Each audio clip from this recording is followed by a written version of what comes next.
Bonjour à tous, bienvenue sur Le Turf TV pour votre émission quotidienne consacrée au Quintet Plus et au 5-5. Mon invité du jour, Alexandre de Kopman, responsable du site Tiercé Magazine. Bonjour Alexandre. Bonjour Philippe, bonjour à tous.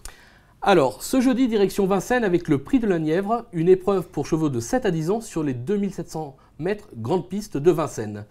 Le sommet du jour toujours le même, l'analyse de la course par Alexandre, suivra une info des pistes fort intéressante, elle nous vient du sud-est de la France, puis derrière un petit rappel de son pronostic sans oublier le ticket pour nos amis internautes pour les aider dans leur jeu sur le Turf TV.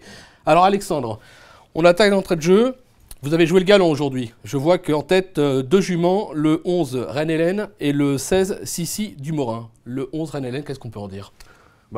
Le dernier coup, 6e, c'était 2100 mètres, c'est pas du tout son parcours en fait. Et en fait, elle a été prise de vitesse, elle est revenue bien finir. Là, elle retrouve les 2007 de la grande piste. Le coup d'avant, elle était battue Supervisor, Sage de Guérinière, qui sont un peu meilleurs que les chevaux de ce quintet-là. Donc elle mériterait de renouer avec la victoire. Ouais, surtout qu'elle a déjà gagné sur ce parcours, je crois que c'était le prix de Salvanac. Tout à fait. Il n'y avait que des femelles, mais les mâles, ça ne les fait pas peur. D'accord. Derrière, le 16, Sissi du Morin, elle vient de peaufiner sa forme en province, elle est prête ? Pour moi, c'est un avantage. Contrairement à beaucoup dans ce quintet qui ont couru à Vincennes tout l'hiver, elle a vu la province, donc elle va arriver avec de la fraîcheur également. Philippe Daugeard, il aurait pu courir le prix Hélène Johansson, il a préféré cette épreuve. Il y aura du train, elle va finir vite, attention à elle. D'accord, on s'en méfie. Derrière, alors, il n'a pas été étincelant depuis le début de l'hiver. Maintenant, c'est un cheval qui possède beaucoup de qualités. Le 8, Quickmaster. Quickmaster, le dernier coup, quand même, il était malheureux. Il a fait la faute pour finir. Il aurait terminé juste derrière Reine-Hélène. En plus, cette fois, il aura l'avantage d'être déféré devant, ce qui ne lui est pas arrivé depuis très longtemps. Alors certes, à l'époque, ça ne lui a pas trop réussi, mais le cheval est actuellement en très grande forme. Il a travaillé avec Maharaja ces derniers jours, donc attention à lui. On poursuit avec le pool leader des pelotons, Racing Charm, qui reste sur 2 accessites. Sur ce parcours, il peut faire mieux cette fois-ci ? En tout cas, si vous m'avez dit il y a quelques temps que Racing Charm montrait la côte de Vincennes, je vous aurais dit je suis un peu inquiet. Mais il a montré récemment qu'il la faisait sans problème maintenant. Il marche 13 à tous les voyages. Le dernier coup, il terminait juste derrière Rapide du Dijon. Il n'avait pas le passage pour finir. Là, je pense qu'avec un bon parcours, il va falloir compter avec lui. On lui fait confiance. Ouais. Derrière, le numéro 12, Rapide du Dijon, qui vient de s'imposer sur ce parcours dans le prix de Granville. Donc pareil, une valeur sûre. C'est une valeur sûre depuis le début de l'hiver. C'est un cheval qui va devant, qui aime aller au train. Le seul petit bémol, c'est qu'il y a beaucoup de chevaux qui vont vouloir aller devant dans cette épreuve. Donc Weedil, dont lui, dont Liotol. Donc j'ai peur un peu qu'il y ait combat et qu'il paye un peu pour finir. C'est pour ça que je l'ai mis qu'en 5e position. D'accord. On arrive à l'info des pistes, donc, qui en plus est votre 6e cheval. Le numéro 10, Quidil, qui nous vient du sud-est. On l'attendait plus à Marseille, à Cannes-sur-Mer. Il vient à Paris, c'est pas pour rien. D'ailleurs, Stéphane Guelpa avait le choix entre 2 courses. Ce quintet-là ou un autre vendredi à Cagnes. Finalement, il a opté pour cette épreuve-là. Le cheval est super bien à l'entraînement. Il faut savoir que c'est un cheval qui n'est pas démonstratif. Là, il a super bien travaillé. Donc ça a décidé son entourage à se déplacer à Paris. Il pense que la grande piste, ça va lui convenir. Il y avait couru une fois l'été dernier. Il finissait 6e et le cheval n'était pas aussi bien que maintenant.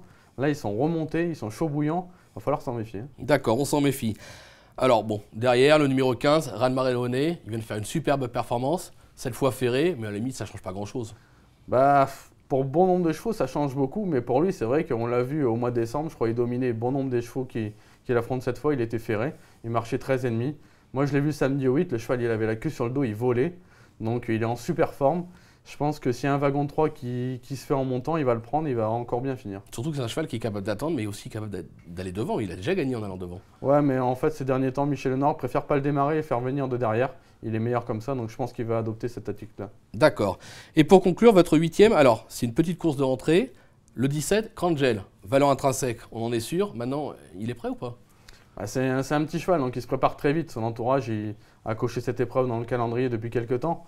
En plus, c'est un cheval qui aime bien changer de main. Donc là, il aura Franck Nivard. Il est déféré sur la fraîcheur et l'excel. Je pense qu'il va vite être bien placé et que pour finir, il peut profiter d'éventuelles défaillances. Donc on s'en méfie également.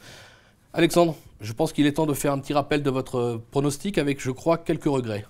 Surtout un. Alors déjà, en tête, le 11 Reine-Hélène, le 16 Sissi du Morin, le 8 est Quickmaster, le 5 Racing Charm, le 12 Rapide du Dijon, le 10 Quidil, le 15 Ran Marellone, le 17 Krangel.